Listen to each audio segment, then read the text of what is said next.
শয়তান তিন সময় ধোঁকা দেওয়ার জন্য পেরেশান হয়ে যায়। একটা হলো জন্মের সময়, আর একটা হলো মানুষ যখন ইবাদত করে ইবাদতের সময়, আর একটা হলো মরণের সময়। আপনি আমি যখন ইবাদত করি তখন শয়তান ইবাদত নষ্ট করার জন্য দেখবেন নামাজে দাঁড়াইছেন, নামাজ পড়তেছেন, দেখবেন নামাজে দাঁড়াইলে যত ভুইলা যাওয়া কথা আছে সব স্মরণ হয়, না? যা যা ভুইলা গেছিলেন সব মনে হয়। এই যে মনে যে হয় এগুলো কানের কাছে কে কয় জানেন? শয়তান সব স্মরণ করাই দিতে থাকে। আবার আজান হইছে যে এটা আবার ভুলাইয়া দেয়। আধা ঘন্টা আগে আজান হইছে, একটা আজান হইছে, একটা জামাত, শয়তান ভুলাইয়া দিছে আজান হইছে। অনেকক্ষণ পর হায় হায় হায় আজান হইছে রে, এটা ভুলে গেছিলাম রে। এই অনেকক্ষণ পর কইছে এই যে ভুলাইলো, কে ভুলাইলো? ওমা আনসানিহু ইল্লা শাইতান। মানুষের শয়তানে ভুলায়, আবার শয়তানে আবার অনেক গল্প স্মরণ করায়। নামাজের ভেতরে বিভিন্ন কাহিনী স্মরণ করায় দেয়। এজন্য কারোর যদি কিছু ভুলা যাওয়ার রোগ থাকে তাহলে আমি বুদ্ধি দিচ্ছি আমার বিবির একটা সমস্যা হলো আলমারির চাবি খুঁজে পায় না। তুই যে চাবি রাখছে এটা ঘর বলে খুঁজা আর খুঁজা পাইতে পারে না। এদিক দিয়ে জরুরি জিনিস বের করতে হবে, আলমারি করতে হবে, মানে তোষকের নিচে খুঁজে, বালিশের নিচে খুঁজে, আলমারির উপরে খুঁজে, যত জায়গা আছে পাকের ঘর ডেক্সি ডুক্সি সব খুঁজে। একদিন এরকম সব খুঁজতেছে, তা আমার বড় মেয়ে এসে আম্মু কোমরে না রাখলে তখন ওখানে আছে নাকি, পরে দেখে মাজাই আছে, কোমরে চাবি লয়ে পুরা ঘর করছে। মাঝে মধ্যে আমি তো পুরুষরা মাঝে মাঝে খেপে যায় না, আমার তো আল্লাহ খাদ্য বানায় না, আমিও মাঝে মাঝে শীতে শীতে যাই। হ্যাঁ, তোমার কোনো কিছু দিলে তুমি রাখো কোন জায়গায়, এটা খুঁজে পাও না, এটা একটা কাজ হলো নাকি? সরব রাখবা দিছি একটা বউ ঠিকঠাক মতো গম দিলে বলে এখন চিকুন বুদ্ধি তো বেশি হে করাবার কয় যে আপনি আলেম মানুষ, আমি বলে যে আমার একটা আমল শিখিয়ে দিলি তো এই জন্য সরব বুদ্ধিটা তো খারাপ দিচ্ছে না। ঠিক আছে, বুদ্ধি যেহেতু চাইছে তা আমি একদিন বুদ্ধি দিলাম, তুমি যদি কিছু ভুলে যাও তাহলে সাথে সাথে মতো করে নামাজে দাঁড়ায় যায়, এটা তোমার স্মরণ করার আমল। কয়েকদিন এই আমল করার পরে একদিন আমার বলতেছে আব্দুল্লাহ রাব্বা এটা তো আজব আমল, কেন কিছে কয় তকবীরে তাহরিমা বানতে দেরি হয়, মনে হইতে আর দেরি হয় না। তখন মনে হয় যে নামাজ ছাইরা দিয়ে যে আগে দেখি যে মনে হচ্ছে হেলে আসেনি জিনিসটা। হ্যাঁ, সেই তো কারিশমাটা এখানে ভুলাইছে যেজন, স্মরণ করাইছে কে সেজন। আসল মাকসাদ হলো আপনার আমার ইবাদত নষ্ট করে দেওয়া। শয়তানের মূল যেমন এখানে বয়ে রয়েছেন, এখন শয়তান অনেকটা বুদ্ধি দিব, শয়তানের ওয়াজ শোনা লাগে নাকি, যা যা মজা যদি গয়া একটু ঘুরে ঘুরে আস্তে করে উঠে লয়ে যাইব। আর যারা বাইরে আছে এগুলো কইতেছে এই আবার শুনতে হয়, থাকে নেবে আমি মাইক দিয়ে তো সত্যই শোনা যাইতেছে, হুজুর কি আর মিথ্যা কথা একটা কয়, যা বলতেছে হেরাও শুনে আমরাও শুনি, বাইরেই থাকি। কিন্তু বাইরে থাকার কারণে কি হইতেছে, গুনাহও হইতেছে না, রহমত দিয়ে গোসল হইতেছে না। যেমন এখানে পয়সা বেশি আমরা রহমত পাইতেছি, যারা এটার বাইরে আছে তারা রহমত বঞ্চিত। আমরা এখানে বসছি তো হাদিসে আছে গাশিয়াতুহুমুর রাহমাহ, আমাদের উপরে রহমতের বর্ষণ করতেছে কে? আল্লাহ জিকিরের মাহফিলে বসছি, রহমতের ভিতরে ঢুকছি। রহমতের ভিতরে না ঢুকলে রহমত পাওয়া যায় না। শয়তান এটাও দলিল দিচ্ছে। আমাদের পূর্বপুরুষ বড় আলেম দ্বীন আনোয়ার শাহ কাশ্মীরি রহমাতুল্লাহ আলাইহি, আনোয়ার শাহ কাশ্মীরি কত বড় আলেম ছিল!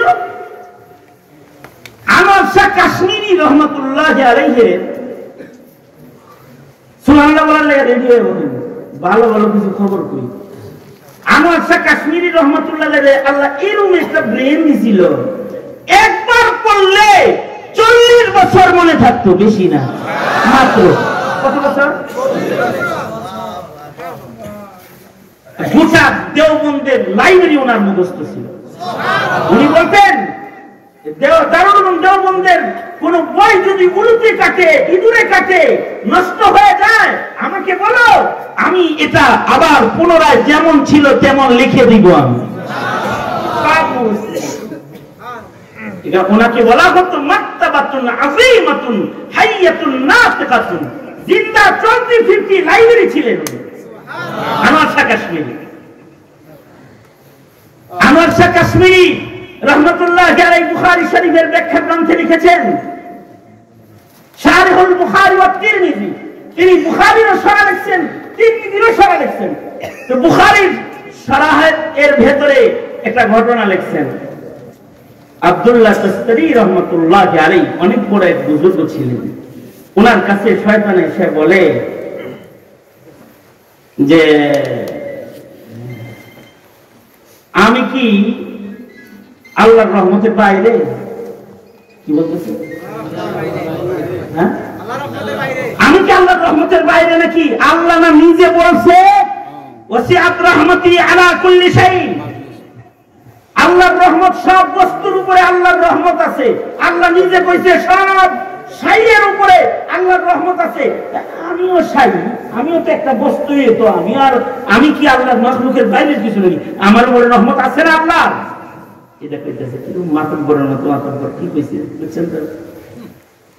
আব্দুল্লাহ তাস্তারি উনি চিন্তা করতেছেন ভালো একটা কোরআনের দলিল দিয়ে এমনি কথাই কইছে। দেখবেন যত মানে ফালতু গ্রুপ আছে না, সব কোরআনের আয়াত দিয়ে দলিল দেয়, মানে হে ফালতু কামলারও কোরআন খেয়ে বাইর করে। ইমাম ইবলিস শয়তানের একটা কাম। কিছু আছে গানের দলিল দেয় কোরআন শরীফ থেকে, এইরকম দুষ্ট লোক পাবেন। নামাজ না পড়ার দলিল দেয় কোরআন শরীফ দিয়ে, তাই পাঁচ ওয়াক্ত পড়া লাগতো না, কোরআন এই মতে নাই। নাউযুবিল্লাহ, জোরে আওয়াজ করে এই শয়তান ওইরকম দলিল দিতেছে আমার উপরেও তো রহমত আছে। আল্লাহর রহমত কি প্রশস্ত নয়? আল্লাহর রহমত তো প্রশস্ত। আব্দুল্লাহ তাস্তারি আর কিছু কয় না, উনি ঝুমবার লাগছে, কিছু বলে নাই উনি। কিন্তু আনোয়ার শাহ কাশ্মীরি বলে, আব্দুল্লাহ তাস্তারি বুজুর্গ মানুষ, এ কারণে উনি কিছু বলে নাই। কিন্তু আমি যদি ওখানে থাকতাম, আনোয়ার শাহ কাশ্মীরি বলে, আমি থাকলে আমি বলতাম মগা আল্লাহর রহমত তো প্রশস্ত ঠিক আছে, কিন্তু তোর আল্লাহর রহমতের ভিতরে ঢোকা লাগবো তো। রোজার মাসে রহমত বর্ষণ হয়, কিন্তু তোর রোজা আগে রাখতে হইব তো, তাইলে না রহমত পাবি। তাছাড়া তো তোর উপরে বর্ষিত হবে গাযাবুর রহমান, আল্লাহর রাগ আর গুসা বর্ষণ হবে। মসজিদের ভিতরে রহমত আছে, কিন্তু তোমার মসজিদে ঢোকা লাগবে তো। মাহফিলের ভিতরে গাশিয়াতুহুর রাহমা, রহমত পড়তেছে ঝরতেছে, কিন্তু তুমি ঢুকতেছ না, পাইবা কেন? রহমত নিতে হইলে রহমত নিতে যাইতে হয়। আল্লাহর রহমত প্রশস্ত, কিন্তু রহমত পাওয়ার জন্য রহমতের ভিখারি হইতে হয়, রহমত নেওয়ার আগ্রহ থাকতে হয়। আনোয়ার শাহ কাশ্মীরি বলে শয়তান রহমত তো আল্লাহর প্রশস্ত, কিন্তু তোর আল্লাহর রহমত নেওয়ার আগ্রহ নাই, তোর আল্লাহর রহমত নেওয়ার আগ্রহ নাই। এ কারণে শয়তান আলেমদেরকে ভয় পায়, কারণ আলেমদের সাথে দলিল দিয়ে পারে না, কিন্তু জাহেলদের কাজ করে ফেলে। আলেমদের কাজ করতে পারে না, কারণ আলেমের কাছে ইলম আছে। এ কারণে আল্লাহর রাসূল বলেন ফাকিহুন ওয়াহিদুন, আল্লাহর রাসূল বলেছেন ফাকিহুন ওয়াহিদুন আশাদ্দু আলা শাইতানি মিন আলফি আবিদিন। 1000 ওলি বুজুর্গের চাইতে শয়তানের জন্য একজন আলেম বেশি ভয়ঙ্কর। একজন ফকিহকে শয়তান যত ভয় পায়, 1000 আবেদরেও এত ভয় পায় না। মানুষ শয়তান যারা ফেরাও আলেমরে ভয় পায়, আবেদরে ভয় পায় না। আলেমরে ভয় পায় কিন্তু আবেদরে ভয় পায় না। যেমন শেখ হাসিনা আহমদ শফিরের যত ভয় পাইতো অত ভয় বাংলাদেশের সব মুসলিম করেও পায় না, তাই না? জুনায়েদ বাবু নগরীরে যত ভয় পেয়েছে তত ভয় লাখো কোটি মুসলমানকে পায় নাই। শেখুল হাদিস আল্লামা আজিজুল হক, মুফতি ফজলুল হক আমিনীকে যত ভয় পেয়েছে বাতিলরা বাংলাদেশের মুসল্লিদেরকে অত ভয় পায় না। কারণ ফকিহুন ওয়াহিদুন আশাদ্দু আলা শাইতানি মিন আলফি আবিদিন। একজন ফকিহ 1000 আবেদের চেয়ে শয়তানের জন্য বড় ভয়ঙ্কর। 1000 আবেদ নিয়ে কাজ করুন যায়, কিন্তু একজন আলেম নিয়ে কাজ করা যায় না। এ কারণেই আলেমদেরকে বাতিলরা কাজ করতে পারে নাই। যত বাতিল আছে তারা আলেম রে জমের মতো ভয় পায়। কারণ একজন আলেমের কাছে ইলম আছে, তার ইলমের দাম আছে। এ কারণে নাস্তিক বাজারে আলেম মূল্যে কেক কাটা হয়, আর আলেম মারা গেলে আবেদ আর ইমানদারদের ভেতরে শোকের ছায়া নেমে যায়। একজন আলেম মরলে আলম মরে যায়। মৌতুল আলিমি মৌতুল আলম। একটা আলেমের মৃত্যু মানে হলো আলমের মরণ। কারণ একজন আলেমের অবস্থান বাতিলের জন্য ভয়ঙ্কর। এখনো একজন আলেমের অবস্থান বাংলার মাটির ইসলাম বিদ্বেষী শক্তির জন্য একজন আলেম ভয়ঙ্কর ত্রাস শক্তি, ভয়ঙ্কর ত্রাস। এটা ইংলিশের জন্য।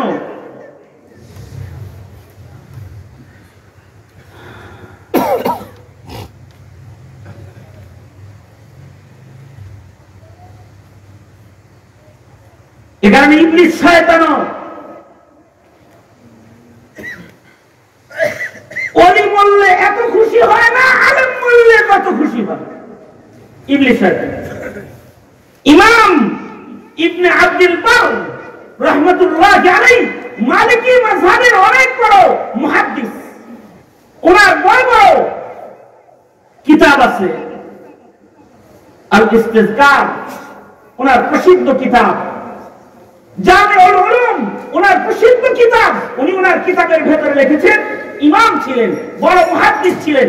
উনি লিখছেন যে একবার ইবলিস শয়তান তার চেলাদেরকে নিয়ে এরকম ওয়াজ নসিহত করতেছে। আমরা যেরকম আপনাদেরকে ঈমানের আর ইবাদতের ব্রিফিং দেই, ইবলিস শয়তান কিন্তু ওর চেলাদেরকে শয়তানের ব্রিফিং দেয়। এরকম ব্রিফিং দিতেছে, ব্রিফ করতেছে যখন, তখন চেলার ভিতরে কিছু পণ্ডিত কিসেমেন থাকে না, পণ্ডিত একটা দাঁড়াইছে, দাঁড়ায় বলে, বস ইবলিসে বলে, আজাজিলকে বলতেছে, বস আচ্ছা একটা জিনিস জানার আছে আপনার কাছে, সেইটা হলো আপনি আলেম মারা গেলে এত কষ্ট পান, এত খুশি হন আলেম মারা গেলে, আলেম মারা গেলে যত খুশি আপনি হন, একটা ওলি বুজুর্গ মরলে তো এত খুশি হন না, কারণ কি? এটা ইবলিসে কয়, এমন একটা প্রশ্ন করছস যেটা হাতে কলমে বোঝানো দরকার। হাতে কলমে জিনিসটা বোঝানো দরকার। কেন আলেম বললে আমি বেশি খুশি হই? আচ্ছা বুঝান, না বুঝলে কাম করুন কেমন বুঝান। ইবলিসে ওর চেনা করে লয়া গেছে একজন আবেদের কাছে, কারণ আবেদের কাছে মাসায়েল থাকে না। আমাদের জন্যও কিছু আবেদ আছে যারা মাসায়েল বুঝে না, এ কারণে আলেম লাগে। মাসালা বুঝাইতে কে লাগে? জায়েজ না জায়েজ বুঝাইতে, ইমানের খেলাফ জিনিস ধরায় দিতে আলেমের ইলমের আলো লাগে। আবেদের কাছে গেছে, যে বলতে চাই শুনিস আমি হেরে কি করি শুনিস। আবেদ রেজায় বলতেছে মানুষের বেশে শয়তান দেখা করে, আচ্ছা বুজুর্গ সাহেব, আমি সাহেব, আপনি তো বুজুর্গ মানুষ, সারাদিন চাষ আপনার কাজে নাই, আপনার কাছে একটা মাসালা জানতে চাই, একটা জিনিস বুঝতে চাই। কি জিনিস বুঝতে চাও? এর আগে আপনারা আর একটা জিনিস আমি একটা জিনিস আপনাদের কাছ থেকে বুঝে যাবেন, সেটা হলো এই আসমান জমিন, সাত আসমান জমিনটা কত বড় হইতে পারে জানি আমরা? বলতে পারবেন কত বড়? মানে সাত আসমান জমিনের এরিয়াটা কিরকম বড় হইতে পারে? এটা কি বোঝানোর মতো কোনো কিছু আমাদের চোখের সামনে আছে? হ্যাঁ, নাই তো। এত বড়, কারণ এই আকাশের নিচে গ্রহ নক্ষত্র তারকারাজি কত কিছু আছে। এই পৃথিবীর চাইতে এক একটা গ্রহ অনেক বড় বড় আছে। এই সব কিছু আসমানের নিচে ভিতরে ঝুলতেছে, গ্যালাক্সি গুলো, তারকাগুলো, গ্রহগুলো সব আছে। এই যে আছে যে, তাইলে আসমানটা আর জমিনটা আয়তনে গোল হইলে কত বড় হইতে পারে জিনিসটা? এটা কি আন্দাজ করার ক্ষমতা আমাদের আছে? শুধুই মাত্র এটা ভাবতে গেলে মুখ দিয়ে বলতে হবে আল্লাহু আকবার, আল্লাহু আকবার। এইটা যদি এত বড় হয়, এটাকে যিনি বানাইছেন না জানি তিনি কত বড়। আল্লাহু আকবার বড় বলে। যাই হোক, এটা তো বুঝতে পারবো না কত বড়। এখন যেটা বুঝতে পারবেন, এরকম একটা জিনিস দিকেই আপনাদের এলাকায় যে মুরগিতে আন্ডা পারে, ডিম পারে, ডিমগুলো কত বড় বড় হয়?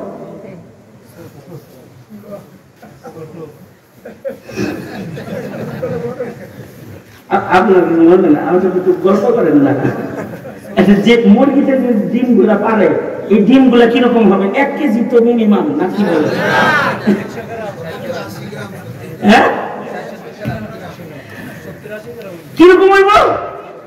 হাতের ভিতরে আইব তো, এই এক লোক এরকম তো। তার ভিতরেও যদি দেশি মুরগি হয়, তাহলে গৃহস্থ দেশি মুরগির ডিম দেখলে খুব রাগ হয়। হ্যাঁ, তোর নিজের ঘরে খাওয়াই, তুই এত ছোট ছোট ডিম দেশ করে, এই ছোটটা পাততে ওর যে কেমন লাগছে ও সে জানে। এই ছোট্ট একটা ডিম, এবার বুঝছেন তো ডিম কত বড়? ডিম তো আর বোঝানোর কিছু নাই। ডিমটা কত বড় এটা বুঝছি, আসমান জমিনটা কত বড় এটা বুঝিনি। কেউ যদি বলে যে গোটা আসমান আর জমিনকে ডিমের ভিতরে ঢুকাইয়া দিবে, আবার আসমান জমিনের ভিতরে যা আছে সব ঠিক থাকবে, এইটা কি সম্ভব? আপনারা যেমন কইছেন জিনা, এই অলিও কইছে জিনা, এটা সম্ভব না। কারণ ডিম ভাঙ্গে প্রশ্ন করে দেবে, এটার ভিতরে এটা ঢুকবো কেন? এই জিনা কয়ে এত মতলব, জিনা কয়ে এত আল্লাহর কুদরতও এর ভিতরে ঢুকে আছে, ওই পর্যন্ত তার ব্রেন যায় না। দেখছসনি দেখছসনি এমন প্রশ্ন করছি, ওখানে ঢুকানো যাবে না। আল্লাহ চাইলে সম্ভব, এটা তো আর উপায় নাই। এই দেখ, এক প্রশ্ন করে ওর মাথার থেকে ওর আল্লাহরে সরাই দিছি। এই যে ওরা সন্দেহের ভেতরে ফেলাইছি, এমন সন্দেহে জাহেল রে ফালান যায়, কিন্তু আলেম রে ফালান যায় না।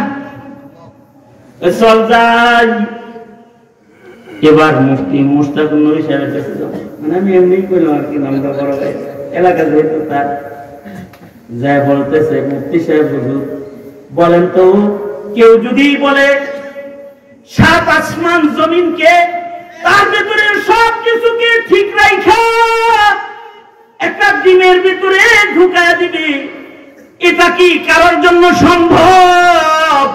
মুশতাকুর নবী সাহেব এরকম একজন মুফতি সাহেব, উনি কথাটা শোনার পরে সাথে সাথে বলে দিছে কারোর জন্য সম্ভব নয়, কিন্তু আমার আল্লাহ যদি বলে এটা করবে তাহলে এটা সম্ভব। কারণ ইদা আরাদা শাইআন আন ইয়াকুলা লাহু কুন ফায়াকুন। এটা আমার আল্লাহর শান। আল্লাহ যা চান সব হয়। তিনি যদি কিছু করতে চান হও ভালো লাগে না, তিনি শুধু ইরাদা করলেই হয়ে যায়। এখন যদি আমার মাওলা ইরাদা করে আসমান জমিনের মাঝখানে সকল গ্যালাক্সি, সকল গ্রহ, সকল তারকা যা কিছু আছে সব কিছুকে জায়গায় রেখেও এইটাকে তিনি ডিমের ভিতরে ঢুকাইবেন। যদি তিনি চান চাইলে তিনি চাওয়ার সাথে সাথে তা হয়ে যাবে। আল্লাহু আকবার বলেন। এইভাবেই রবকে রব মানার নাম হলো ঈমান, অর্থাৎ আমার রব কাদের মুতলাক, তিনি পারেন না এমন কিছু নাই। ওয়া হুয়া আলা কুল্লি শাইইন কাদির। তিনি কাদের মুতলাক, তিনি যা চান তাই করতে পারেন। শয়তান আলেমের সাথে পারে কিন্তু আলেমের সাথে কিন্তু পারে না। এই কারণেই যেই সমাজে আলেম থাকে না, যে সমাজে আলেমের প্রভাব থাকে না, ওই সমাজে দুষ্ট লোকদের প্রভাব পয়দা হয়ে যায়। শয়তানের দালাল গোলাম যারা, তাদের প্রভাব প্রতিষ্ঠা হয়ে যায়। আর ইলমের প্রভাব, আলেমের প্রভাব প্রতিপত্তি যেখানে প্রতিষ্ঠা হয় সেখানে তাওহীদবাদী মুমিনের রাজত্ব কায়েম হয়ে যায়। শয়তানের ফিরিপ থেকে বাঁচতে আলেমদের সাথে নাকি আলেমদের থেকে দূরে? জোরে আওয়াজ করে বলেন, আরো জোরে আওয়াজ করে বলেন। কারণ আলেমের শয়তানদের ধরে যায়। যেমন আমিরে মুআবিয়া শয়তানদের ধরে আছে, হযরত আবু হুরায়রা শয়তানদের ধরে আছে। হাদিসে আছে আমিরে মুআবিয়া তাহাজ্জুদের সময় ঘুমাইতেছেন, এই সময় শয়তান ডাকে, উঠেন উঠেন তাহাজ্জুদ করবেন না। আমিরে মুআবিয়া কয় আমার ঘরে কেউ ছিল না, তুই কি কি ধরে ফেলাইছিল, সব করে ধরে ফেলাইছে। যেমন আল্লাহর রাসূল হাদিসে আছে, আল্লাহর রাসূল নামাজ পড়তেছেন, শয়তান সামনে আসছে, তো আল্লাহর রাসূল শয়তানকে ধরে ফেলছে। ধরে করে আমি নামাজ পড়তেছি, ডিস্টার্ব দিতেছিস কেন? সহিহ হাদিস, আল্লাহর রাসূল বলেন আমি যদি চাই এখন তোকে পারি মসজিদে নববীর খুঁটির সাথে তোরে বাঁধা রাখতে, ইচ্ছে করলে পারি, কিন্তু বাদলাম না। জিনদের উপরে রাজত্ব আল্লাহ আমার ভাই সুলাইমানকে দান করেছে, আমার ভাইয়ের রাজত্বের ভেতরে হাঁটাহাঁটি করলাম না, ছাইরা দিলাম। সাবধান, ভবিষ্যতে কখনো আর এমন বেয়াদবি করবি না।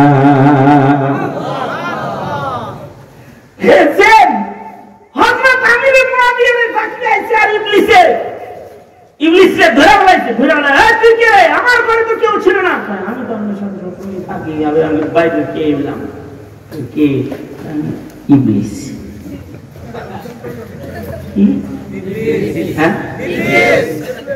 তুই আইসিস কেন? আপনার নামাজ পড়াইতে ডাক্তারিছি, আপনার ডাক্তারিছি। তুই নামাজ থেকে দূরে সরানোর কথা ডাকতে আইসিস কেন? কয়েকদিন আগে আপনাদের নামাজ পড়তে দিই নাই, সারাদিন আপনি কাঁদছেন কেন? আজকে যদি আবার না পড়েন সারাদিন কাঁদবেন, কান্দা কান্দা আল্লাহরে ভাও করে আল্লাহ দিলেন ঝামেলা। আপনি আস্তে আস্তে নামাজ পড়ে পড়ে যান, তো উঠে নামাজ পড়ে।